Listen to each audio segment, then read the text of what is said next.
വിഭാഗം നഷ്ടപ്പെട്ട വേദനയാണ്. ശരിയാണ്. അദ്ദേഹത്തെ പരിചയമുള്ള, അദ്ദേഹത്തെ കേട്ടറിഞ്ഞിട്ടുള്ള, അദ്ദേഹത്തെ വായിച്ചിട്ടുള്ള, അദ്ദേഹത്തെ മനസ്സിലാക്കാൻ ശ്രമിച്ചിട്ടുള്ള ഏതൊരു മനുഷ്യ മനസ്സിനും തൻ്റെ കുടുംബത്തിലെ ഏതോ ഒരു വ്യക്തി പെട്ടെന്ന് തിരോഭവിച്ചു എന്നുള്ള തോന്നലാണ്, ഇങ്ങനെയുള്ള ദുഃഖമാണ്. അങ്ങനെ നമ്മുടെ ഈ സമൂഹത്തിലെ എല്ലാ മനുഷ്യരുടെ മനസ്സിലും പ്രതിഷ്ഠിക്കപ്പെട്ട ഒരു മനുഷ്യൻ, അങ്ങനെ ഒരു മനുഷ്യൻ നമ്മുടെ സഹോദരൻ അയ്യപ്പൻ പറഞ്ഞ സമുദായത്തിലെ അദ്വിതീയനല്ല. അതോടെ നമ്മൾ മനസ്സിലാക്കണം, അദ്ദേഹം ഈ സമൂഹത്തിൽ അദ്വിതീയരായ മനുഷ്യരിൽ അദ്വിതീയരാണ്. നമ്മൾ വലിയ മനുഷ്യരിൽ വലുതായിട്ട് തന്നെ കാണാൻ കഴിയണം ഏത് നിമിഷത്തിലും. ആരാണ് സാനു മാഷൻ ചോദിച്ചാൽ, ഡോക്ടർ എ അരവിന്ദാഷന്റെ ഒരു പുസ്തകമുണ്ട് സാനു മാഷിനെ കുറിച്ച്. സാനു മാഷിന്റെ ജീവിതവും അദ്ദേഹത്തിന്റെ രചനയുമായിട്ട് ബന്ധപ്പെട്ട് പുറത്തിരിക്കുന്ന ആ പുസ്തകത്തിന്റെ കവർ പേജിൽ കൊടുത്തിരിക്കുന്ന പ്രധാന ക്യാപ്ഷൻ മഹത്വത്തിന്റെ സങ്കീർത്തനം എന്നാണ്. ആ പുസ്തകത്തിന് പേര് കൊടുത്തിരിക്കുന്നത് മഹത്വത്തിന്റെ സങ്കീർത്തനം. എന്തുകൊണ്ടാണ് അങ്ങനെ പറയാൻ കാരണം? അദ്ദേഹം മനുഷ്യന്റെ മഹത്വത്തെക്കുറിച്ച് നിരന്തരം സംസാരിക്കുകയും എഴുതുകയും ചെയ്ത വ്യക്തിയായിരുന്നു സാനു മാഷ്. അങ്ങനെയാണ് സാനു മാഷിൽ നമ്മൾ മഹത്വം കാണുന്നത്. എങ്ങനെയാണ് സാനു മാഷ് ഒരു മഹാഗുരുവായത്? തങ്ങളെ പഠിപ്പിക്കുന്ന വിദ്യാർത്ഥികളോട് മാഷ് പറയും, അറിവിന്റെ ചക്രവാളം സീമാതീതമാണ്. വിശാലമായി ഈ അറിവിന്റെ ചക്രവാളത്തെ സമീപിക്കണമെങ്കിൽ നിങ്ങളുടെ മനസ്സിന്റെ വാതായനങ്ങൾ തുറന്നു വെക്കണം.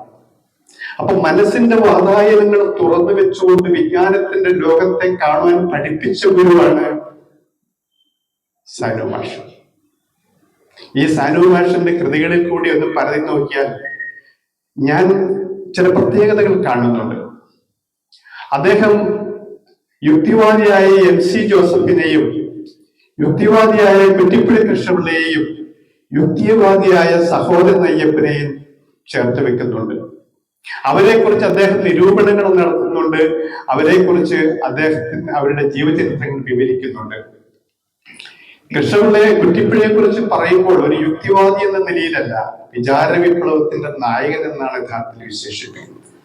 അദ്ദേഹം യഥാർത്ഥത്തിൽ യുക്തി ചിന്തകളെ കുറ്റിപ്പുഴ കണ്ടതും അങ്ങനെ തന്നെയാണ്. വിചാര വിപ്ലവം നമുക്ക് എല്ലാവർക്കും അറിവുണ്ടെങ്കിലും ഔഢ്യം പിടിച്ച മനസ്സിനെ ശാസ്ത്രീയമായി ചിന്തിക്കാൻ പഠിപ്പിക്കുമ്പോൾ മാത്രമാണ് യുക്തിസഹമായി ചിന്തിക്കാനും ലോകത്തിലെ പുതിയ അറിവുകളെ സംഭാവന ചെയ്യുവാനും അല്ലെങ്കിൽ ചോദ്യം ചെയ്യപ്പെടുവാനും മനുഷ്യ മനസ്സിന് സാധിക്കണം എന്നാണ് കുറ്റിപ്പുഴ നമ്മൾ പഠിപ്പിച്ചത്. സാനു മാസ്റ്റർ പറഞ്ഞു വെക്കുന്നത് അത് തന്നെയാണ്. എനിക്കത് ഏറ്റവും മനോഹരമായി തോന്നിയത് നമ്മുടെ ബഷീറിനെ കുറിച്ച് ഉള്ള സാറിന്റെ ഒരു കാഴ്ചപ്പാടുകളുണ്ട്. അത് ബഷീറിന് ചില പ്രത്യേക സ്വഭാവങ്ങളുണ്ടായിരുന്നു. ഏത് നിമിഷവും വീട്ടിൽ നിന്ന് ഇറങ്ങിപ്പോകും, നാട് വിട്ടുപോകും. പിന്നെ കുറെ നാളും അവിടെ ഇവിടെ എല്ലാം ഊരി ചുറ്റിയ ശേഷമേ തിരിച്ചു വരികയുള്ളൂ. ഒരു ദിവസം അദ്ദേഹത്തിന്റെ പിതാവ് അദ്ദേഹത്തെ കുറച്ച് കൂടുതൽ ശകാരിക്കുകയുണ്ടായി. അപ്പോൾ തന്നെ അദ്ദേഹം വീട്ടിൽ നിന്നിറങ്ങി. അങ്ങനെ വീട്ടിൽ നിന്നിറങ്ങി നേരെ പോയത് കോഴിക്കോടാണ്. അപ്പൊ അന്ന് ഗാന്ധിയുടെ ഉപ്പു സത്യാഗ്രഹവുമായിട്ട് ബന്ധപ്പെട്ട് ആ ഒരു സമരത്തിൽ പങ്കെടുത്തു. അങ്ങനെ അവിടെ പോലീസ് പിടിച്ച് അകത്ത് കിടന്നു. അവിടുന്ന് പുറത്തു വിട്ട ശേഷം പയ്യന്നൂര് പോയി ഇതുപോലെ സമരം നടത്തി. അവിടെയും പോലീസ് പിടിച്ചു, അകത്തിട്ട് നല്ല പോലെ വലിയ കൈകാര്യം ചെയ്തു. അപ്പം പുറത്തിറങ്ങിയപ്പോൾ അദ്ദേഹത്തിന്റെ അടുത്ത സുഹൃത്തായ ഒരു അച്യുതനുണ്ട്. ഈ അച്യുതനോട് പറഞ്ഞു, ഞാനൊരു പേനാക്കത്തി വാങ്ങിക്കാൻ പോവാണ്. അതെന്തിനാണ്? അല്ല, എന്നെ പോലീസ് സ്റ്റേഷനിൽ ഇട്ട് മർദ്ദിച്ച പോലീസുകാരനെ എനിക്ക് കൊത്തിക്കൊല്ലണം, അതുകൊണ്ട് ഞാൻ ഒരു പേനാക്കത്തി വാങ്ങിക്കാൻ പോവാണ്. അപ്പൊ അച്യുതൻ പറഞ്ഞു, അല്ല ബഷീറേ, നിനക്ക് ഈ പേനാക്കത്തി കൊണ്ട് എത്ര പോലീസുകാരെ കൊല്ലാൻ പറ്റും? എല്ലാ പോലീസുകാരെ നിനക്ക് കൊല്ലാൻ പറ്റുമോ? അതുകൊണ്ട് ആ ചിന്ത അങ്ങ് ഉപേക്ഷിച്ചേക്ക്. അങ്ങനെ ബഷീർ ആ ചിന്ത ഉപേക്ഷിച്ചെന്ന് മാത്രമല്ല, ഗാന്ധിയുടെ ഈ അഹിംസാത്മക ചിന്തകളിൽ നിന്നുകൊണ്ട് എനിക്ക് പ്രവർത്തിക്കാൻ പറ്റുകയില്ല എന്ന് കണ്ടുകൊണ്ട് ഗാന്ധിയൻ ചിന്തകളെയും ബഷീർ തൽക്കാലം ഉപേക്ഷിച്ചു. അങ്ങനെ അദ്ദേഹം ഭഗത് സിംഗിന്റെ ചിന്തകളിലേക്ക് കടന്നു. കുറച്ചുനാൾ കഴിഞ്ഞപ്പോൾ ഭഗത് സിംഗിനെയും മൂപ്പർ ഉപേക്ഷിച്ചു. അങ്ങനെ ഒരു ദിവസം വീട്ടിലേക്ക് വരികയാണ്. വീട്ടിലേക്ക് വരുമ്പോൾ രാത്രി ഏതാണ്ട് വളരെ വൈകിയ വൈക്കത്തെത്തി. വൈക്കത്തുനിന്ന് പിന്നെയും കുറെ നാഴിക നടക്കണമല്ലോ തലയോലപ്പറമ്പിലെത്താൻ. അങ്ങനെ രാത്രി വെളുപ്പാക്കാലത്ത് ബഷീർ അദ്ദേഹത്തിന്റെ വീട്ടിൽ എത്തുകയാണ്. കുണ്ടൻ വഴികളാണ്, ഇഴജന്തുക്കൾ ധാരാളമുണ്ട്. ഇതെല്ലാം ബഷീർ അറിയാം. ഈ വഴികൾ താണ്ടിയാണ് അദ്ദേഹം വീട്ടിലെത്തിയത്. വീടിന്റെ മുൻവശത്ത് തന്റെ കാലച്ച കേട്ടപ്പോൾ ഉമ്മ എന്ന് വിളിക്കുന്നതിന് മുമ്പ് ആ ഉമ്മ കതക് തുറന്ന് പുറത്തു വന്നു. കതക് തുറന്ന് പുറത്തു വന്ന ഉമ്മ ബഷീറിനെ കാണുമ്പോൾ ആദ്യം ചോദിക്കുന്നത്, മോനെ നീ എന്തെങ്കിലും കഴിച്ചോ? ഇതെല്ലാം സാനുമാഷ വാക്കുകളാണ് കേട്ടോ. മോനെ നീ എന്തെങ്കിലും കഴിച്ചോ? ഒന്ന് ആലോചിച്ച് നോക്കൂ. ഒരമ്മ മകന് വേണ്ടി കാതോർത്തിരിക്കുകയാണ്. അവന്റെ കാൽപരിമാറ്റത്തിന് വേണ്ടി ഇങ്ങനെ നിർനിമേഷയായി അല്ലെങ്കിൽ ഉറക്കം വിളിച്ചിരിക്കുകയാണ്. ആ മകനെ കാണുമ്പോൾ ഒരമ്മയുടെ ഉള്ളു തുറന്ന വാത്സല്യത്തിൽ നിന്നും പുറത്തു വരുന്ന വാക്കുകളാണ് ഏറ്റവും നമ്മളെ വികാരഭരിതമാക്കുന്നത്. മോനെ നീ എന്തെങ്കിലും കഴിച്ചോ? കാരണം ഒരു അമ്മയ്ക്ക് മാത്രമേ ഒരു കുഞ്ഞിന്റെ വിശപ്പിനെ കുറിച്ച് അറിയാവുള്ളൂ. അമ്മയെ സ്നേഹിക്കുന്നവർക്ക് മാത്രമേ അങ്ങനെ എഴുതാൻ പറ്റുകയുള്ളൂ. അത് മാത്രമല്ല, മാഷ് ഒരു വാക്കുകൂടി കൂട്ടിച്ചേർക്കുന്നുണ്ട്. ലോകം മുഴുവൻ നിദ്രയിലാണ്ട് കിടക്കുമ്പോൾ, നിങ്ങൾ ഒരിക്കൽ കൂടി ശ്രദ്ധിക്കുക, ലോകം മുഴുവൻ നിദ്രയിലാണ്ട് കിടക്കുമ്പോൾ ഒരമ്മ മകന്റെ കാൽപരിമാറ്റത്തിന് കാതോർത്തിരിക്കുന്നു. നോക്കൂ, ഒരമ്മയുടെ മഹത്വം എത്രമാത്രം ആ വാക്കുകളിലൂടെ, ആ വാക്കിന്റെ ശക്തിയിൽ കൂടി നാം ഓരോരുത്തരും തിരിച്ചറിയുന്നുണ്ട്. ഏതൊരു മക്കളുടെയും ഏതൊരു മനുഷ്യന്റെയും ഹൃദയം അമ്മയിലേക്ക് ഓടിച്ചെല്ലുന്ന എങ്ങനെയാണ്? വീട്ടിലേക്കുള്ള വഴി എന്ന് പറഞ്ഞ ഡി വിനയേന്ദ്രന്റെ ഒരു കവിതയുണ്ട്. അതിലിതുപോലെയാണ്. കോളേജിൽ പഠിക്കുന്ന മകൻ അമ്മയെ കാത്തു പോകുന്ന ഒരു കവിത. ഞാൻ അതിലേക്കൊന്നും പോകുന്നില്ല സ്നേഹിതരെ. ഇത്തരം വിചാരങ്ങളിലുകൂടി മനുഷ്യനെ ചിന്തിപ്പിക്കുവാൻ പ്രേരിപ്പിച്ച വെള്ളിലാവ് പോലെ വെളുത്ത വെണ്മയുള്ള ആ ഹൃദയത്തിൽ നിന്നും എത്ര സൗന്ദര്യമുള്ള വാക്കുകളാണ് നമ്മൾ കേട്ടുകൊണ്ടിരുന്നത്. ഭാഷയുടെ സൗന്ദര്യം, അക്ഷരത്തിന്റെ ആ മഹനീയതയിൽ കൊണ്ട് ഭാഷയെ തന്നെ സമ്പന്നമാക്കിയ ഒരു എഴുത്തുകാരൻ നമ്മുടെ ഇടയിൽ നിന്ന് മൺമറഞ്ഞു പോകുമ്പോൾ ഓർത്തു വെക്കാനായി നമുക്ക് അദ്ദേഹത്തെ കുറിച്ച് ഒത്തിരി ചിരസ്മരണകൾ ഉണ്ടാകും. അദ്ദേഹത്തിന്റെ ബാല്യകാലം തൊട്ട് ഞാൻ ഒന്ന് രണ്ട് വാക്കുകൾ കൂടി പറയാം. അദ്ദേഹത്തിന്റെ ബാല്യം എന്ന് പറയുന്നതുകൊണ്ട് സമ്പന്നമായിരുന്നുവെങ്കിലും അച്ഛന്റെ മരണത്തോടുകൂടി അദ്ദേഹം വളരെയേറെ കഷ്ടതകൾ അനുഭവിച്ച മനുഷ്യനാണ്. അതുകൊണ്ടാണ് 18-ാമത്തെ വയസ്സിൽ അധ്യയനവൃത്തിയിൽ ഏർപ്പെടേണ്ടി വരികയും അതിൽ നിന്ന് കിട്ടുന്ന തുച്ഛമായ പ്രതിഫലം കൊണ്ട് പിന്നീട് പഠിക്കുന്നതിന് വേണ്ടി പോവുകയും ചെയ്തു. പക്ഷെ സാനു മാഷിന് നാട്ടിലെ എല്ലാവർക്കും വളരെ ഇഷ്ടമായിരുന്നു. കാരണം യുദ്ധക്കെടുതിയിൽ വിശപ്പ് അനുഭവിക്കേണ്ടി വന്നപ്പോൾ ഈ നാട് മുഴുവൻ അന്ന് പട്ടിണിയായിരുന്നു. നമുക്കറിയാം. ആ പട്ടിണിയുടെ കാലത്ത് അവരുടെ അവരുടെ വീട്ടിൽ അത്യാവശ്യം ഭക്ഷ്യധാന്യങ്ങളൊക്കെ ഉണ്ട്. അത് പൊതിയിലാക്കി ഓരോ വീടുകളിലും കൊണ്ട് കൊടുക്കുന്ന ഉത്തരവാദിത്വം സാനു മാഷിനായിരുന്നു. അതുകൊണ്ട് സാനു മാഷിനെ ആ നാട്ടിലെ എല്ലാവരും തന്നെ സ്വന്തം കുഞ്ഞായിട്ട് തന്നെ സ്നേഹിച്ചിരുന്നു.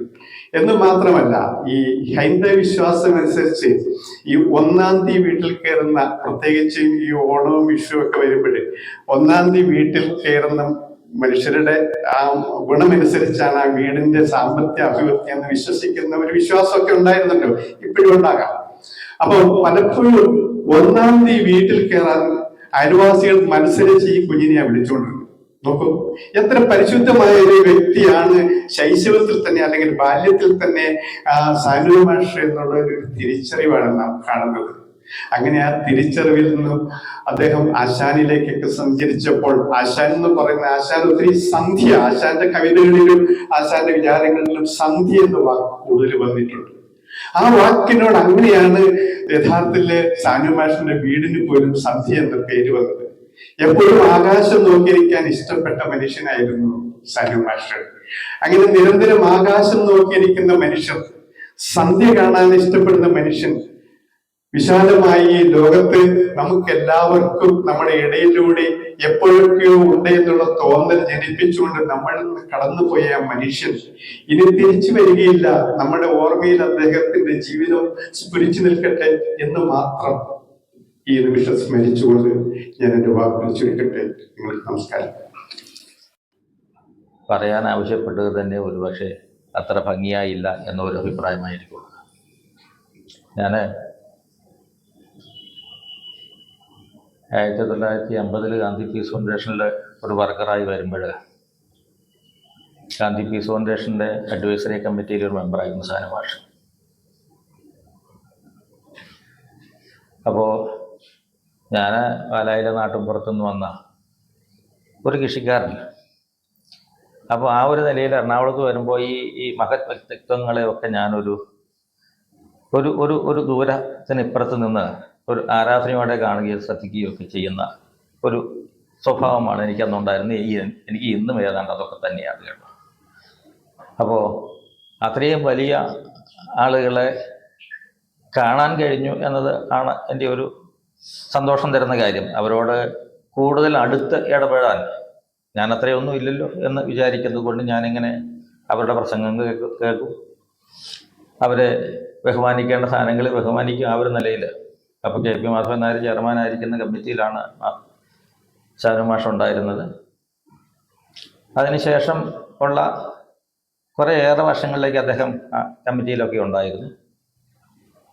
അപ്പോഴും ഞാൻ ഈ പറഞ്ഞ പോലെ ഞാനിങ്ങനെ അകലെ നിന്ന് മാധവൻ സാറിനോടും അദ്ദേഹം ചെയർമാനായിരിക്കുന്ന കമ്മിറ്റിയിൽ ഞാൻ പ്രവർത്തനമായിട്ടല്ല, മിക്കവാറും ഞാൻ 2-3 ദിവസം കാണുമെങ്കിലും ഞാൻ അദ്ദേഹത്തെ കാണാൻ വീട്ടിൽ പോവുകയൊക്കെ ചെയ്യും. പക്ഷെ അപ്പോഴുള്ളപ്പോഴും ആ ഒരു അകലം, കാരണം എന്തോ എനിക്കത് ഈ ഞാൻ ബഹുമാനിക്കുന്ന ആളുകളുടെ അടുക്കൽ അത്രയേറെ അടുക്കാതെ നിൽക്കുന്നതാണ് എന്ന് ഞാൻ കരുതിയിരുന്നു ആദ്യം മുതൽ. ഇപ്പോഴും അങ്ങനെയൊക്കെ തന്നെയാണ്. ബഹുമാനിക്കുന്ന ആളുകളുടെ അടുക്കൽ അവരോട് സ്നേഹവും ബഹുമാനവും ഒക്കെ ഉണ്ട്. പക്ഷെ നമ്മൾ ഒത്തിരി അങ്ങോട്ട് അടുത്ത് ഇടപെടുന്നത് കൊണ്ട് എനിക്ക് അങ്ങനെയുള്ള ഒരു അടുത്ത ഒരു കാര്യം എനിക്ക് സാനുമാഷെക്കുറിച്ച് എൻ്റെ ഒരു ബന്ധത്തിൽ എനിക്ക് പറയാൻ സാധിക്കില്ല. പക്ഷെ അദ്ദേഹത്തെ അന്ന് മുതൽ അദ്ദേഹത്തിൻ്റെ പ്രസംഗങ്ങൾ കേൾക്കും, അദ്ദേഹത്തെ അടുത്ത് മനസ്സിലാക്കാൻ ശ്രമിച്ചിട്ടുണ്ട്. ഒരുപക്ഷെ അദ്ദേഹം കേരളത്തിൻ്റെ നവോത്ഥാന മൂല്യങ്ങളുടെ ജീവിക്കുന്ന പ്രതീകമാണ് സാനുമാഷ് എന്ന് എനിക്ക് അനുഭവപ്പെട്ടിട്ടുള്ളത് അങ്ങനെയാണ്. മനുഷ്യത്വത്തിൻ്റെ, സാഹോദര്യത്തിൻ്റെ ഒക്കെ ഉള്ള ഒരു വലിയ പ്രതീകമാണ്. അത്രയും വലിയൊരു വ്യക്തിത്വമാണ് സാനുമാഷ്.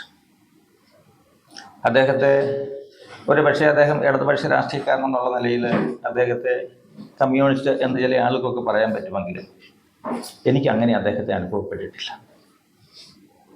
കാരണം അദ്ദേഹം ആദ്യാവസാനം സമ്പൂർണ്ണ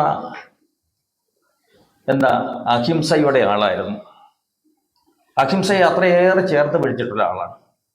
ഗാന്ധിയെ അഹിംസയുടെ സ്നേഹത്തിൻ്റെ ഒരു വലിയ പ്രതീകമെന്ന നിലയിൽ ഗാന്ധിയെ അദ്ദേഹം പല വേദികളിൽ അവതരിപ്പിക്കുന്നു.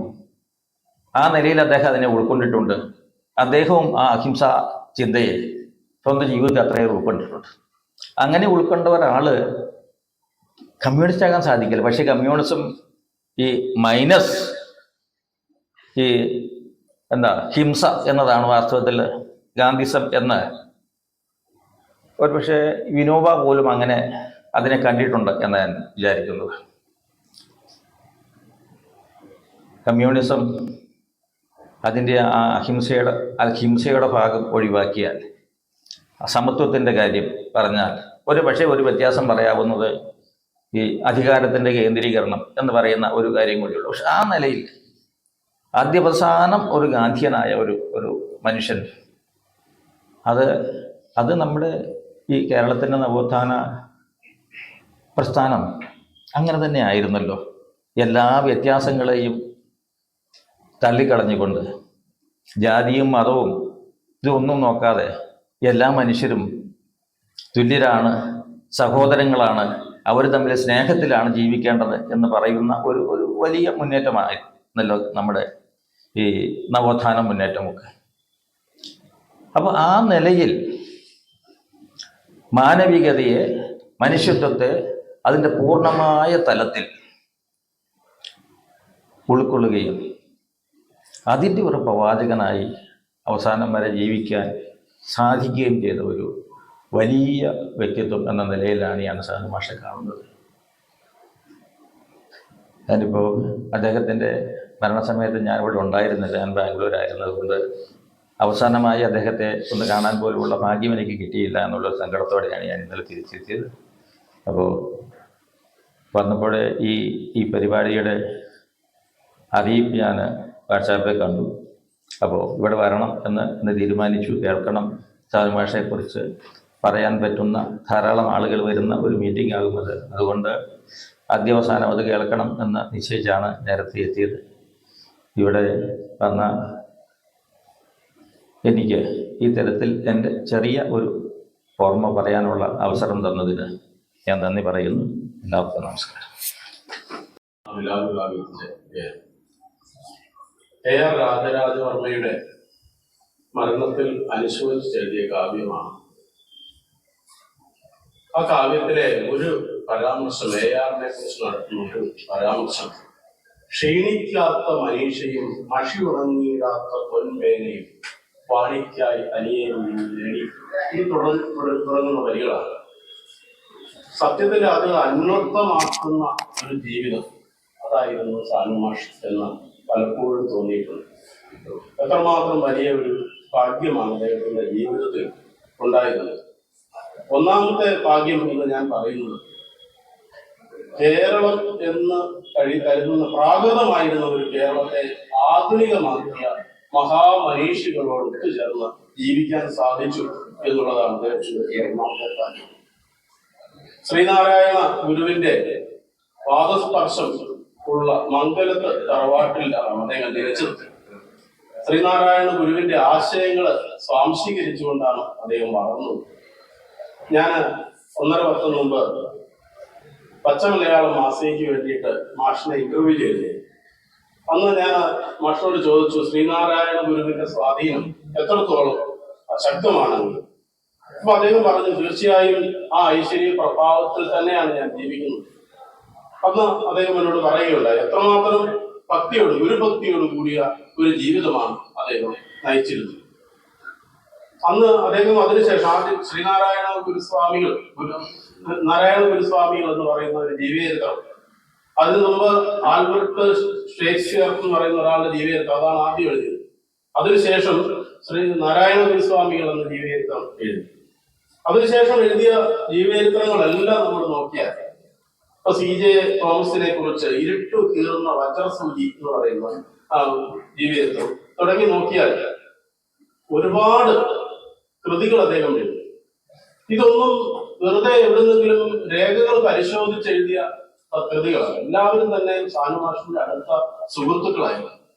അവരോടൊപ്പം ആശയ സംവാദത്തിൽ ഏർപ്പെട്ട് കഴിഞ്ഞ ആ കാലയളവിൽ രൂപപ്പെട്ടു വന്ന ആശയങ്ങളും അനുഭവങ്ങളുമാണ് അദ്ദേഹം ജീവചരിത്രമായിട്ട് എഴുതിയത്. ഓരോ ജീവചരിത്രമായിട്ട് എഴുതിയിട്ടുണ്ട്, ജീവചരിത്ര ലേഖനങ്ങളായിട്ട് എഴുതിയിട്ടുണ്ട്. താഴ്വരയിലെ സന്ധ്യ എന്ന് പറയുന്ന പുസ്തകത്തിൽ.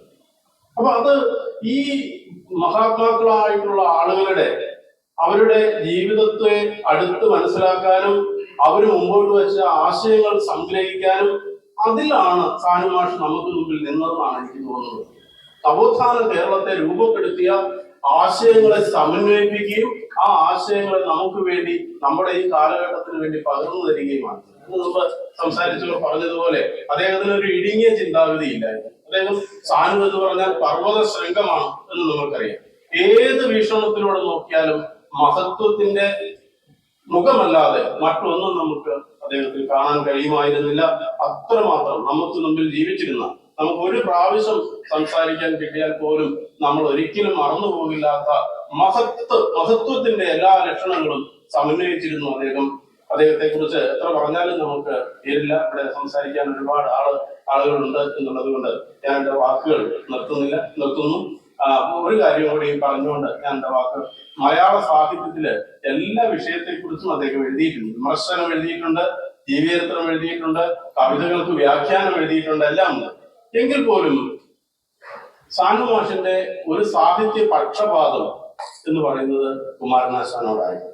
ആശാൻ കവിതയുടെ ഒരു പ്രത്യേക വശം ഏതാനും വർഷങ്ങൾക്ക് മുമ്പാണ് നളിനി കാവ്യത്തിന് ഒരു വ്യാഖ്യാനം എഴുതിയത് അല്ലെ. അതില് ഈ ആശാന്റെ കവിതയിലെ സ്നേഹസങ്കല്പം ഇതിലൂടെ ഒറ്റ വാക്യങ്ങൾ പറഞ്ഞുകൊണ്ട് ഞാൻ നിർത്തിക്കോളാം.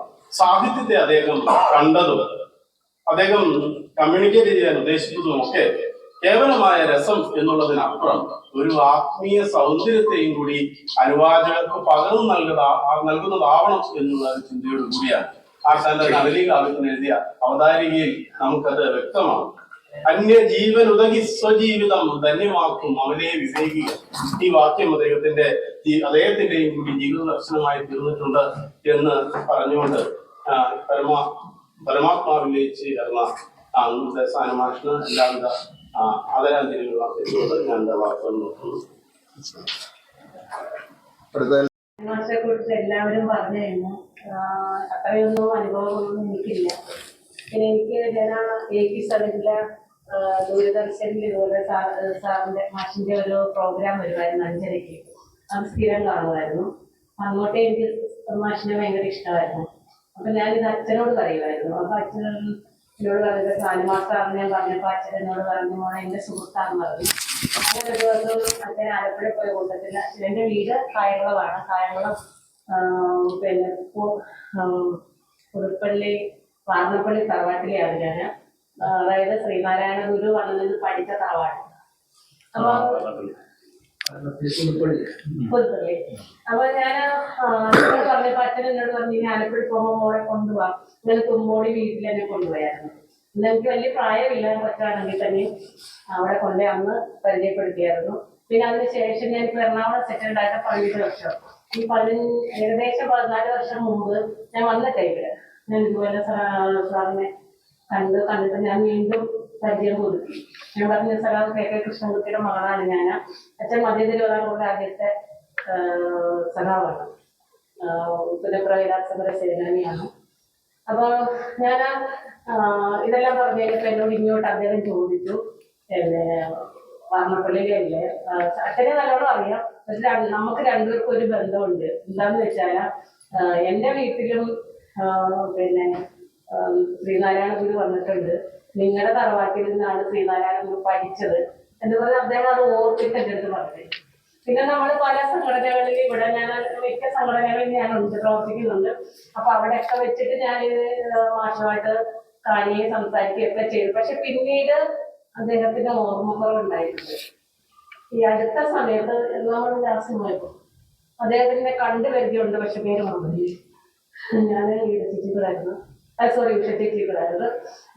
പോയത്. അങ്ങനെ വീടുമായിട്ട് അത്ര ബന്ധം ഉണ്ടായിരുന്നു. അച്ഛനുമായിട്ടുള്ള ഒരു ബന്ധം വെച്ചിട്ട് മാഷിന്റെ സ്മരണയ്ക്ക് മുന്നിൽ പുഷ്പാഞ്ജലി അർപ്പിക്കുന്നു. വാർഷിക അനുസ്മരണം നടത്തിയപ്പോൾ ഞങ്ങൾ ഇന്ന് രാവിലെ സർക്കുലേഷനിൽ കൂടി പ്രബോധന ട്രസ്റ്റിൽ ഒരു തീരുമാനമെടുത്തു. MK സാനു പഠന ഗവേഷണ കേന്ദ്രം സ്ഥാപിക്കുവാൻ നമ്മൾ പ്രബോധ ട്രസ്റ്റ് തീരുമാനിച്ചിരിക്കുകയാണ്. കാരണം MK സാനു മാഷ് ഒരു മാതൃകയാണ്. EMS പഠന ഗവേഷണ കേന്ദ്രം എന്നൊക്കെ പറയുന്ന പോലെ ഇവിടെ ഈ പ്രബോധ ട്രസ്റ്റ് കേന്ദ്രീകരിച്ചുകൊണ്ട് ഒരു പഠന ഗവേഷണ കേന്ദ്രം നമ്മൾ ഔപചാരികമായ ഉദ്ഘാടനം അധികം താമസിയാതെ ചെയ്യും. അതിൽ പ്രൊഫസർ വിനോദ് കുമാർ കല്ലൂരിക്കൽ ആയിട്ട് ചെയർമാനും ഡയറക്ടറുമായിട്ടുള്ളതാണ്. പിന്നെ IIT-യിൽ നിന്ന് PhD പൊളിറ്റിക്കൽ സയൻസിൽ PhD എടുത്ത ഡോക്ടർ ദയാൽ പലേരി അതിലുണ്ടാവും. ഞാൻ അതിലുണ്ട്. അതിൽ Prabodha trust doctor K Radhakrishnan നായരുണ്ട്. വാർത്തയിലെ academic director doctor CBK Joseph ഉണ്ട്. Doctor Elsamma Joseph, MR Geetha madam, അങ്ങനെ 13 പേര് അടങ്ങുന്ന advocate DG Suresh, doctor Ushakharan, 13 പേര് അടങ്ങുന്ന ഒരു ഡയറക്ടർ ബോർഡ് കൂടിയിട്ട് ഇനി അതിന്റെ ഭാവി പരിപാടികൾ നമ്മൾ ആവിഷ്കരിക്കും. കാരണം സാനുമാഷ ചിന്തകളും സാനുമാഷ ലോകവും വിദ്യാർത്ഥികളിൽ എത്തിക്കുക എന്നുള്ളതായിരിക്കും പ്രധാനമായിട്ടും അതിന്റെ ഒരു ഉദ്ദേശം. കാരണം സാനുമാഷ ഈ പുസ്തകങ്ങൾ തന്നെ ഒരു വേണ്ട രീതിയിൽ സ്കൂളുകളിലും മറ്റുള്ള സ്ഥലങ്ങളിലൊക്കെ പ്രചരിപ്പിച്ചാൽ തന്നെ അത് തന്നെ വലിയ കാര്യമായിരിക്കും എന്നാണ് വിചാരിക്കുന്നത്. അതൊരു കാര്യം. കൂടാതെ പല രീതിയിലും മാഷ ചിന്തകൾ നമുക്ക് സമൂഹത്തിൽ എത്തിക്കാൻ സാധിക്കും. പിന്നെ ഇവിടെ കൊച്ചിനെ കുറിച്ചും കേരളത്തെക്കുറിച്ചും സാംസ്കാരിക ചരിത്ര മുന്നേറ്റത്തെക്കുറിച്ചും എല്ലാം പഠിക്കാനും ഉള്ള ഒരു അവസരമുണ്ടോ കാലക്രമത്തിൽ വലിയൊരു പ്രസ്ഥാനമായിട്ട് അത് മാറും എന്നാണ് നമ്മൾ വിശ്വസിക്കുന്നത്.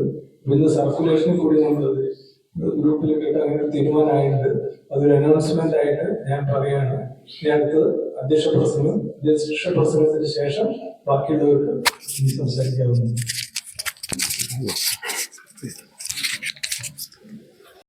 അധികം പരിചയമില്ല. നിങ്ങൾ ഞാൻ ശ്രദ്ധിച്ചിട്ടുള്ള 2-3 കാര്യങ്ങൾ നിങ്ങളെ ഷെയർ ചെയ്യാൻ ആഗ്രഹിക്കുന്നു. ഒന്ന്, പ്രായം ബാധിക്കാത്ത ചിന്ത. അതിന്റെ ഏറ്റവും നല്ലൊരു ഉദാഹരണമാണ് സാനു മാസ്റ്റർ.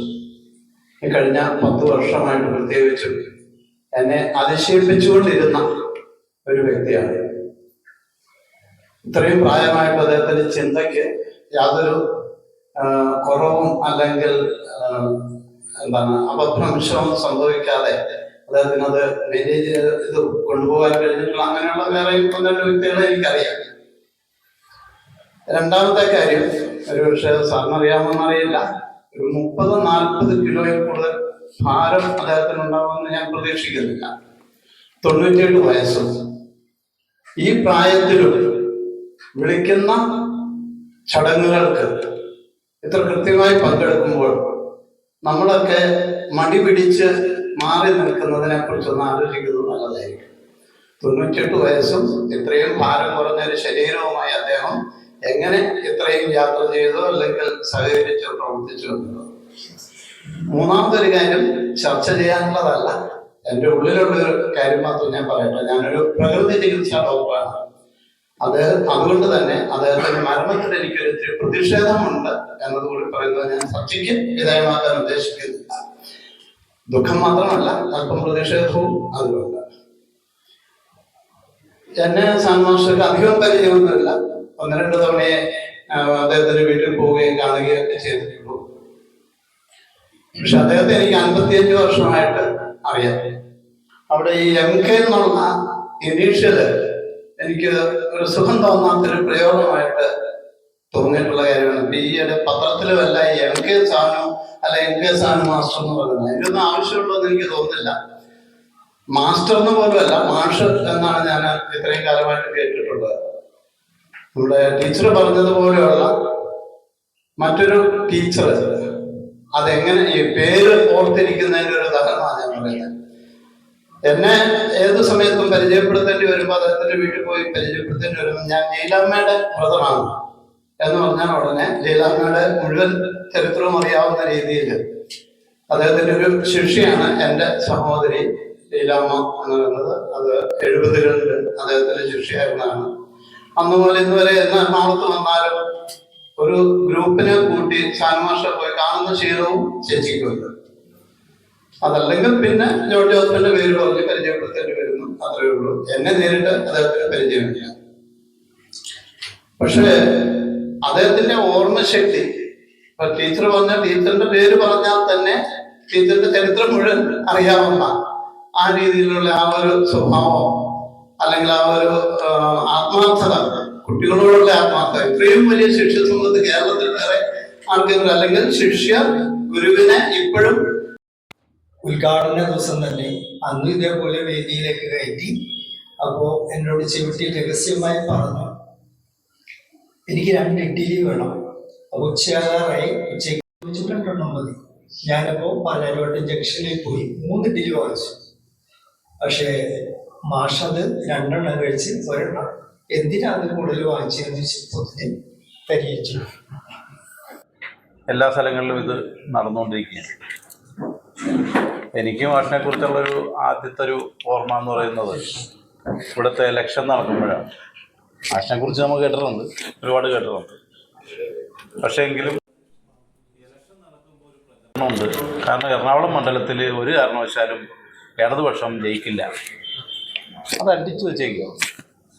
പക്ഷെ മാഷ് ആണ് മത്സരിക്കുന്നതെന്ന് അറിഞ്ഞപ്പോൾ ഈ അഭിപ്രായത്തിന് നേരെ തിരിച്ചൊരു പ്രചരണമാണ് വന്നത്.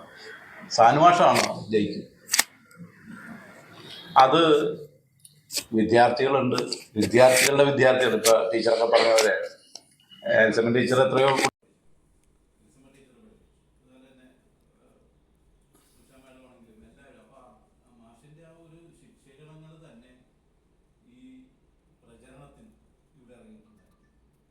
ഒരുപാട് ആളുകൾ ഈ പ്രചരണത്തിന് ഇല്ലാത്ത വീട്ടമ്മമാരും അതുപോലുള്ള ആളുകളും ഒക്കെ യഥാർത്ഥത്തിൽ ആ വിജയം സാനുമാഷ് കിട്ടിയ വിജയമാണ്, അല്ലാതെ ഒരു ഇടതുപക്ഷ സംഘടനയ്ക്ക് കിട്ടിയ വിജയമല്ല.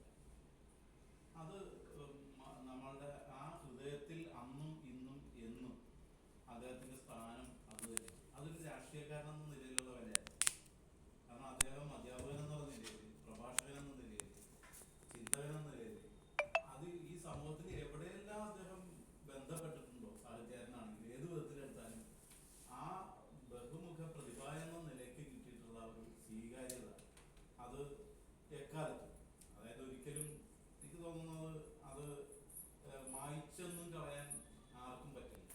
നമ്മുടെ മനസ്സിലെന്നല്ല, ഇനി വരാൻ പോകുന്ന തലമുറയ്ക്കും ഇത് ഓർക്കേണ്ടി വരും. അത്തരത്തിലുള്ളൊരു ജീവിതം നയിച്ച് തീർത്ത മഹാസാനു തന്നെയാണ് സാനു മാഷ്. എന്നെ സംബന്ധിച്ചിടത്തോളം മറ്റൊരു അനുഭവം എന്ന് പറയുന്നത്, ഞങ്ങൾ ഇത് നേരത്തെ സംസാരിച്ച സുരേഷ് രാജശേഖരൻ ഒന്നിച്ച് ഒരു പ്രഭാഷണ കോഴ്സ് കൊച്ചി ശ്രീനാരായണ ക്ലബ്ബ് നടത്തി. അത് പോയി ചേർന്ന് കഴിഞ്ഞപ്പോൾ ഗുരുവിന്റെ ജീവചരിത്രം പഠിപ്പിക്കാൻ വന്നത് മാഷാണ്, സാനു മാഷാണ്. അതും ഇതുപോലെ തന്നെയാണ്. കാരണം ഈ ക്ലാസ് എടുക്കുക എന്ന് പറഞ്ഞപ്പോൾ ഞാൻ വേറെ ക്ലാസ്സിലൊന്നും മാഷിന്റെ കേട്ടിട്ടില്ല, കണ്ടിട്ടില്ല. പക്ഷെ മാഷിന്റെ ക്ലാസ് എല്ലാവരും അഴിക്കൂടൊക്കെ വന്ന് ക്ലാസ് എടുത്തിട്ടുണ്ട്. പക്ഷെ മാഷിന്റെ ക്ലാസ്സിന്റെ ഒരു പ്രത്യേകത എന്ന് പറയുന്നത്, ഒന്ന് ശബ്ദം ഉയർത്തി പറയാറില്ല. അപ്പൊ പറയുന്നത് എന്താണ്, ഈ ഉപനിഷത്തുകളെ കുറിച്ച് പറയുമ്പോൾ പറയും ഉപനിഷത്ത് എന്ന് പറഞ്ഞാൽ അടുത്തിരുന്ന് പറയുക എന്നുള്ളതാണ്. അതുപോലെ, അതായത് മകൻ അച്ഛന്റെ കാതിലാണ് ഓതിക്കൊടുക്കുന്നത്, വേറെ മറ്റൊരു സ്ഥലത്തേക്ക് വിളിച്ചു പറയാനുള്ളതല്ല. അതുപോലെ ഇരിക്കണം ഈ പഠന രീതി. എന്താ കാര്യം എന്ന് പറഞ്ഞാല്, അതിൽ മാഷ് പറഞ്ഞൊരു കാര്യം ഇതാണ്. ഒന്ന്, ശ്രദ്ധ കിട്ടണമെന്നുണ്ടെങ്കിൽ ശബ്ദം താഴ്ത്തിക്കണം. കുറേ ശബ്ദത്തിൽ വിളിച്ചു പറഞ്ഞാൽ അത് ആരുടെയും ചുവട്ടിലേക്ക് ചെയ്തു. പിന്നെ ഇവിടെ സ്വാഗത പ്രസംഗത്തിന്റെ കാര്യത്തെക്കുറിച്ച് രാധാകൃഷ്ണൻ സാർ സംസാരിച്ചപ്പോൾ ഞങ്ങളോട് അന്ന് താനുമായിട്ട് പറഞ്ഞിട്ടുള്ളതാണ്, ഏറ്റവും കൂടിയ സ്വാഗത പ്രസംഗം 15 മിനിറ്റ്, 10 മിനിറ്റ് മതി, ഏറ്റവും കൂടിയ 15 മിനിറ്റ്, അതിൽ കൂടാൻ പാടില്ല. എന്താ വെച്ചാൽ അത്യാവശ്യം ഒരു കാര്യം മറ്റുള്ളവർക്ക് കൊടുക്കാൻ വേണ്ടിയിട്ടൊരു സാധനം, അതിൻ്റെ അപ്പുറത്തേക്ക് പറയാൻ പാടില്ല. അത് പ്രഭാഷണ കോഴ്സിൽ പഠിപ്പിക്കാനായിട്ട് വന്നപ്പോൾ അദ്ദേഹം പറഞ്ഞൊരു കാര്യം. മറ്റൊന്ന്, പറയുന്ന കാര്യങ്ങളെ സംബന്ധിച്ചുള്ള എവിടെ നിന്നൊക്കെ എന്തെല്ലാം കളക്ട് ചെയ്ത്, നേരത്തെ ഇവിടെ ആരോ സംസാരിച്ചപ്പോൾ പറഞ്ഞു, അദ്ദേഹം സംസാരിക്കാൻ വേണ്ടിയിട്ട് പുതിയത് എന്തെങ്കിലും ഉണ്ടാകും. അത് ഉറപ്പാണ്. ആ നിയമസഭയുടെ കാര്യം പറഞ്ഞത് അത് അങ്ങനെ ആയിരിക്കണം എന്നാണ് പറഞ്ഞത്. അത് വലിയൊരു, നമുക്ക് സാധാരണ ഒരാൾക്ക് അത് പറഞ്ഞു തരാൻ പറ്റില്ല. കാരണം എന്തെങ്കിലുമൊക്കെ കേട്ട് വിളിച്ചങ്ങൾ പറയാന്നുള്ളതല്ലാതെ ഇത് അദ്ദേഹത്തിന്റെ അനുഭവത്തിൽ നിന്നാണ് പറയുന്നത്. അതുകൊണ്ടാണ് പറയുന്നത്, പുതിയതായി എന്തെങ്കിലും നിങ്ങൾക്ക് അവതരിപ്പിക്കാൻ പറ്റണം, എവിടെയും പുതിയ ചിന്ത അവതരിപ്പിക്കാൻ പറ്റണം. പറഞ്ഞ കാര്യങ്ങളായിരിക്കും, പക്ഷെ ആ ചിന്തയുടെ ഭാഗം നമ്മളുടെ രീതിയിൽ നിന്ന് ചിന്തിച്ചുകൊണ്ട് അവതരിപ്പിക്കുമ്പോൾ അതിനൊരു മാറ്റം ഉണ്ടാക്കാൻ സാധിക്കും എന്നുള്ളതാണ്. അപ്പോൾ അത് കഴിഞ്ഞിട്ടാണ് ഞങ്ങൾ കുമാരനാശാൻ സാംസ്കാരിക കേന്ദ്രം എന്നുള്ള ചിന്ത ഞങ്ങൾക്കുണ്ടാവണതും അത് രൂപീകരിക്കാൻ തീരുമാനിക്കുന്നതും. അന്ന് നമുക്ക് വേറൊരു പേര്, അതിൻ്റെ ഉദ്ഘാടകനായിട്ട് മറ്റൊരു പേര് ഞങ്ങൾക്ക് ചിന്തിക്കാനുണ്ടായിരുന്നില്ല, ആലോചിക്കാനും ഉണ്ടായിരുന്നില്ല. ഐക്യകണ്ഠേന ഒറ്റ പേരെ പറഞ്ഞത് അത് സാനു മാഷാണ്. അന്ന് ഞങ്ങൾക്ക് SNDP കെട്ടിടത്തിൻ്റെ, അതായത് കുമാരനാശാൻ സൗധം എന്ന് പറഞ്ഞിട്ട് പാലാരിവട്ടത്തൊരു സാധനമൊക്കെ ഉണ്ട്, SNDPക്കാരുടെ വലിയ സംഭവം. അവിടെ അന്ന് സാനു മാഷിന് ഭയങ്കര എതിർപ്പായിരുന്നു സാനു മാഷിനോട്. എന്ന് വെച്ചാൽ വെള്ളാപ്പള്ളിയായിട്ട് ചില അഭിപ്രായ ഭിന്നതയൊക്കെ ഉണ്ടായി. അത് നേരത്തെ പറഞ്ഞല്ല, ആ മാഷിന്റെ അഭിപ്രായം എന്ത് തന്നെയാണെങ്കിലും അത് തുറന്നു പറയും, അത് ആരാണെങ്കിലും കൊള്ളാം, അതിൽ വേറെ ഒന്നുമില്ല. അപ്പോൾ അന്ന് സാനു മാഷാണ് ഉദ്ഘാടകൻ എന്ന് പറഞ്ഞപ്പോൾ ഞങ്ങൾക്ക് ആ ഹാൾ അനുവദിച്ചില്ല. അതിനുശേഷം NSS അമ്പലത്തിന്റെ ഓഡിറ്റോറിയത്തിലാണ് ഞങ്ങൾ ആ പരിപാടി നടത്തിയത്. പക്ഷെ അതുകൊണ്ട് ഞങ്ങൾക്ക് ഗുണമുണ്ടായി. സാംസ്കാരിക കേന്ദ്രത്തിൻ്റെതായിട്ട് കുറേ പരിപാടികളൊക്കെ നടത്തി, മാഷിന്റെ സമയം വേറെ മേടിച്ചു. ഞങ്ങൾക്ക് ഒരു 5-6 മാസം കൂടി കിട്ടി, നന്നായിട്ട് പരിപാടി നടത്തി. അത് ഉഗ്രം വിജയവുമായിരുന്നു. അതിനുശേഷം അദ്ദേഹത്തെ ഞങ്ങൾ പല വിധത്തിൽ ഇപ്പോൾ ഇവിടെ ബന്ധപ്പെട്ട് ഇപ്പോൾ പ്രബോധമായിട്ടും ആശാൻ സാംസ്കാരിക കേന്ദ്രത്തിൻ്റെ ആണെങ്കിൽ എല്ലാ വിധത്തിലും അദ്ദേഹത്തിനെ പോയി കാണാറുണ്ട്, സംസാരിക്കാറുണ്ട്, പരിപാടിയൊക്കെ വിളിക്കാറുണ്ട്. ഏറ്റവും അവസാനം എനിക്ക് ഒരു വ്യക്തിപരമായ നേട്ടം ഉണ്ടായത് സാനുമാഷൻ ഞങ്ങളെ വിളിച്ചിട്ട് പറഞ്ഞു, നളിനി, അതായത് വിശുദ്ധ അനുരാഗത്തിൽ തെളിയുന്ന ദിവ്യദീപ്തി എന്ന് പറഞ്ഞൊരു ബുക്ക് ഞാൻ എഴുതിയിട്ടുണ്ട്. അത് വേറൊരു പാർട്ടിയാണ് അത് പ്രസിദ്ധീകരിക്കുന്നത്. പേര് ഞാൻ പറഞ്ഞത് പൂർണ്ണ അങ്ങനെ എന്താ ഒന്ന് വിളിക്കാൻ പറഞ്ഞ നമ്പർ തന്നു. അവരെ 1-2 പ്രാവശ്യം വിളിച്ചു. ഒരു പ്രാവശ്യം ഒരു ലേഡി എടുത്ത് സംസാരിച്ചു. ഞങ്ങളത് തയ്യാറാണ്, ഡേറ്റൊക്കെ ഫിക്സ് ചെയ്ത് എല്ലാം ശരിയായി. അവസാനം അവർ പറഞ്ഞത് ബുക്കായിട്ടില്ല. പിന്നീട് ആ ഡേറ്റ് മാറ്റി വെച്ച് അവസാനം ബുക്കായിട്ട് വന്നു. അവർ 2 ബുക്കായിട്ട് ഞങ്ങൾ സാറ് പറഞ്ഞത് കുറച്ചധികം മേടിക്കും, അപ്പം നമുക്ക് അവിടെ വിൽപ്പനയും കൂടി ചെയ്യാമല്ലോ, നമുക്ക് പ്രബോധ ട്രസ്റ്റൊക്കെ ഉള്ളതല്ലേ, എന്നാൽ ശരിയെന്ന് പറഞ്ഞിട്ട്. പക്ഷേ അത് കിട്ടിയില്ല. വളരെ 2 എണ്ണമാണ് കൊണ്ടുവന്നത്. ആദ്യം അത് മാഷിനാണ് എത്തിച്ചത്. അതിൽ ഒരെണ്ണം മാത്യു സാറിന് കൊടുത്തു. മാഷിന് നിർബന്ധമായിരുന്നു അത് മാത്യു സാർ ആയിരിക്കണം അത് ഏറ്റുവാങ്ങേണ്ടതും ആ പുസ്തകത്തെക്കുറിച്ച് സംസാരിക്കേണ്ടത്. കാരണം മാഷിൻ്റെ ശിഷ്യനാണല്ലോ മാത്യു സാർ. അന്നാണെങ്കിൽ കേന്ദ്ര സാഹിത്യ അക്കാദമി അവാർഡ് വാങ്ങിയിരിക്കുന്നൊരു സാഹചര്യവും കൂടിയാണ്. അദ്ദേഹത്തിന് ഞങ്ങളൊരു സ്വീകരണവും കാര്യങ്ങളൊക്കെ കൊടുത്തിട്ടുണ്ട്. അതിന് ശേഷമാണ് ഈ പുസ്തകത്തിൻ്റെത് വന്നത്. അപ്പോൾ അന്ന് ഇതുപോലൊരു ചിങ്ങം, ഇന്നല്ല ആയിട്ടില്ല, ചിങ്ങം ഒന്നാണ് അടുത്ത മാസം. അന്ന് ഞാനൊരു പാട്ട് എഴുതി ഉദ്ഘാടനം ചെയ്യണമെന്നൊന്നും ഉദ്ദേശിച്ചിട്ടില്ല. അന്ന് മാഷിനോട് സംസാരിച്ചു, മാഷെ നമുക്ക് ഇങ്ങനൊരു കാര്യമുണ്ട്, ചെയ്യാമോ? അതായത് മാഷിൻ്റെ ഒരു മനസ്സതാണ്. അത് കേൾപ്പിച്ചു. അന്ന് മേയറുണ്ട്, അനിൽകുമാർ സാറുണ്ട്. അത് കഴിഞ്ഞ് മാഷാണ് മുഖ്യമായിട്ടുള്ള ഈ കാര്യങ്ങൾ ചെയ്യുന്നത്. മാഷ് അത് ഏറ്റെടുത്ത് സ്വിച്ച് ഓൺ കർമ്മം അവിടെ വെച്ച് നടത്തി. അതിനുശേഷം അതിൻ്റെ കാര്യങ്ങൾ ഞാനും നവീൻ സാറും കൂടിയാണ് വീട്ടിൽ ചെന്നിട്ട്, അപ്പം അതിനൊരു മുമ്പ് ഇത് ഞാനാണ് പറഞ്ഞത്, സ്വിച്ച് ഓൺ കർമ്മം നടത്തിയെന്നൊക്കെ പറഞ്ഞല്ലോ. ഞാൻ വീട്ടിൽ ചെന്ന് കാര്യങ്ങൾ പറഞ്ഞു കഴിഞ്ഞപ്പോൾ അപ്പം തന്നെ റെഡിയായി. അത് വലിയൊരു മനസ്സാണ് നമുക്കൊരു. എന്നുവെച്ചാല് ശരി പരിചയമുണ്ടെന്ന് പറഞ്ഞിട്ട് അങ്ങനെ അങ്ങോട്ട് പറഞ്ഞു തന്നെ ഒന്നുണ്ട്, അങ്ങനെയൊന്നുമില്ല. പക്ഷെ ഒരു മടിവില്ലാതെ അപ്പം തന്നെ വന്ന്. സാധാരണ നിങ്ങളാരും മാഷിനെ ഷർട്ട് ഇടാതെ കണ്ടിട്ടുണ്ടാവില്ല. ഞങ്ങൾ ഇടക്കിടക്ക് ഷർട്ട് ഇടാതെ കാണുന്ന ആളുകളാണ്. ഞാനും നവീൻ സാറ് കൂടി ചെല്ലുമ്പോൾ മിക്കവാറും അവിടെ അകത്തുനിന്ന് വരുന്നത് ഷർട്ട് ഇട്ടുകൊണ്ടായിരിക്കും. അവിടെ ഇരിക്കും, വർത്താനമൊക്കെ പറയും. അതിനുശേഷം ഇത് പറഞ്ഞു കഴിഞ്ഞപ്പോൾ അപ്പം തന്നെ അതിൻ്റെ ഒരു പ്രത്യേകത എന്ന് പറഞ്ഞാൽ തന്നെ അത് അദ്ദേഹത്തിൻ്റെ ഒരു ഓർമ്മയുടെ ഒരു കാര്യം. ഞങ്ങൾ ഒരു പ്രഭാഷണമല്ല ഒരു ലേഖനം ചോദിക്കാനായിട്ട് ചെന്നിരുന്നു. അപ്പോൾ ആശാൻ്റെ 100ാമത് ഇതുമായി ബന്ധപ്പെട്ടാണ്. ഞാനും നവീൻ സാറും കൂടി അവിടെ ഇരിക്കുമ്പോൾ തന്നെ ഒരു പുസ്തകം മറിച്ച് നോക്കണമല്ല, ഒന്നുമില്ല, എഴുതിക്കൊന്നു. ഞാൻ എഴുതിയെടുത്ത് അതായത് എനിക്ക് തെറ്റുപറ്റിട്ട് അതും കൂടി തിരുത്തി തന്നു. ഞാൻ എന്തോ ഒരു സാധനം അദ്ദേഹം പറഞ്ഞത് ഇത്തിരി സ്പീഡ് കൂടിപ്പോയായിരുന്നു. ഞാനത് ഗ്യാപ്പ് വന്നു. അപ്പോൾ പറഞ്ഞ അങ്ങനെയല്ല, ഇങ്ങനെയാണ് എഴുതേണ്ടത്. ആ എഴുതേണ്ടതെന്ന് പറയാനല്ല, അത് എന്തുകൊണ്ടാണ് അങ്ങനെ എഴുതുന്നത് കൂടി വിശദീകരിക്കും. അവിടെയാണ്. അപ്പോൾ പട്ടും വളയും സമ്മാനമായി കൊടുത്തപ്പോൾ അത് സ്വീകരിച്ചപ്പോഴുള്ള വിമർശനങ്ങളെ സംബന്ധിച്ചാണ് എഴുതിയത്. കുമാരനാശാന് പട്ടും വളയും കൊടുത്തത് മഹാകവി അല്ലാതെ തന്നെ, അതായത് മഹാകവി എന്ന പട്ടം രാജകുമാരനിൽ നിന്നാണ് പട്ടും വളയും അതുമായി ബന്ധപ്പെട്ടത്. അപ്പം ഇതെല്ലാം അങ്ങനെയൊക്കെ ചെയ്യാനുള്ളൊരു കഴിവും എഴുതാനുള്ളൊരു എന്ന് വെച്ചാൽ വേറൊരു ആൾക്കും എനിക്ക് തോന്നുന്നത്, നമ്മളൊക്കെ ഒരു കാര്യം പറയണമെങ്കിലോ അല്ലെങ്കിൽ എഴുതണമെന്നുണ്ടെങ്കിൽ പല ബുക്കുകൾ നോക്കി കുറേയൊക്കെ വെച്ചിട്ടായിരിക്കും നമ്മൾ എന്തെങ്കിലും ഒന്ന് തയ്യാറാവണത്. ഇതല്ല, ചെന്നു ആവശ്യപ്പെട്ടു വന്നോളാൻ പറഞ്ഞു, ഞങ്ങൾ ചെന്നു അപ്പം തന്നെ എന്ന് എഴുതിക്കോ. അത് അസാമാന്യം എന്ന് പറഞ്ഞാൽ അത് അങ്ങനെ ആ വാക്കല്ല അതിന് വേണ്ടത്, മറ്റെന്തെങ്കിലും ഒരു വാക്ക് നമുക്ക് കണ്ടെത്തേണ്ടി വരും. അത്തരത്തിൽ ആ മഹാസാനു എന്ന് പറയുന്ന മഹാസാനു തന്നെയാണ്. അദ്ദേഹത്തിൻ്റെ ഓർമ്മകൾ നമുക്ക് നിലനിർത്താൻ വേണ്ടി ഏതാണെങ്കിലും പ്രബോധ ട്രസ്റ്റ് ഇപ്പോൾ പ്രഖ്യാപിച്ചൊരു കാര്യവും കൂടി. അത് വളരെ, അതായത് ഇതാണ് നമ്മൾ ചെയ്യേണ്ടത്. കാരണം അതിന് എത്രത്തോളം നമുക്ക് അതിനെ ഉയർത്തിക്കൊണ്ടുവരാൻ പറ്റുമോ അതിനുള്ള എല്ലാ ശ്രമങ്ങളും നമുക്ക് ഒന്നിച്ചു നിന്ന് ചെയ്യണമെന്നുള്ളൊരു അഭ്യർത്ഥന ഇരിക്കേണ്ടത്. അതാണെങ്കിലും മാഷിൻ്റെ ആ ഓർമ്മകൾ അത് പ്രത്യേകം പറയേണ്ട കാര്യമില്ല, അതൊരു വാടാ മലര് തന്നെയാണ്. അത് ഒരിക്കലും പാടില്ല എന്ന് തന്നെ പറഞ്ഞുകൊണ്ട് ആ സ്മരണകൾക്ക് മുന്നിൽ ആദരാഞ്ജലി അർപ്പിക്കുന്നു. ഭാഗ്യവാന്മാർ. മാഷ് കൈപിടിച്ച് നടത്തിയ നമ്മൾ എത്ര ഭാഗ്യവാന്മാർ, അല്ലെങ്കിൽ മാഷിന്റെ കൈപിടിച്ച് നടന്ന നമ്മൾ എത്ര ഭാഗ്യവാന്മാർ. നമ്മൾ മാഷുടെ പ്രഭാഷണങ്ങള്, എഴുത്തുകള് ഏറെ കേട്ട ആളുകളാണ് നമ്മൾ. ജാതികൾക്കതീതമായി, മതങ്ങൾക്കതീതമായി മാഷ് നമ്മളെ എല്ലാവരെയും ശ്രീനാരായണീയന്മാരാക്കി.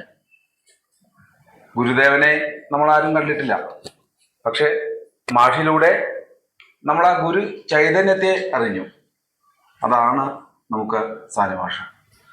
വ്യക്തിപരമായി